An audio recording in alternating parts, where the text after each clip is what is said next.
खबर शामिल करते हैं लाड़काना से, जहां पर कुछ अर्सा कबल कत्ल होने वाले डेथा बिरादरी के 3 अफराद के कातिलों की गिरफ्तारियों के लिए औरतों की जानिब से एहतजाज जारी। पर गोट मसूहब के रिहायशी अफराद ने हकाइक से पर्दा उठाते हुए मीडिया को बताया कि वजीर डेथो जिसकी बिरादरी सरापा एहतजाज है, इन्हों में एक औरत अशरफ खातून और उसके बेटे सईद ने हमारे इलाके के आता मोहम्मद हब और अयाज मंगी की जमीन पर जबरदस्ती कब्जा किया, जबकि हकीकी मालकान ने इनको कुरान के वास्ते भी दिए। ये लोग ना माने, इस कब्जे का केस सेशन कोर्ट में चला। महकमा रेवन्यू और DSP की रिपोर्ट के मुताबिक डेथा बिरादरी अपनी जमीन साबित ना कर सकी तो 9 साल पहले ये लोग 3 अफराद कत्ल करके यहाँ से फरार हो गए। अब कुछ अरसे कबल ये लोग वापस आए और गाँव के बाहर मोर्चे बनाकर मुसल्लह अफराद को बिठा दिया, जो मोर्चे आज तक कायम हैं और इसी दौरान मजीद 3 अफराद भी कत्ल हो चुके हैं। इन्होंने मजीद कहा कि ये अफराद हमारे इलाके में आए और हमसे कहा कि हम आपसे फैसला करेंगे और हमारे लोग भी इस बात पर राजी थे कि खून खराबे की जगह बातें करके फैसला हो जाए, मगर इस बिरादरी ने पहले रोज वाले दिन हम पर दोबारा फायरिंग की और फायरिंग के तबादले में किसकी गोली किसको लगी कोई पता नहीं चला।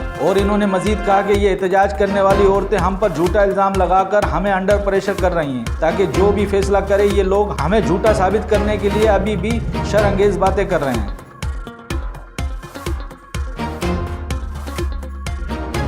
मजीद खबरों और अपडेट के लिए विजिट करें हमारा YouTube चैनल HRJDO न्यूज़।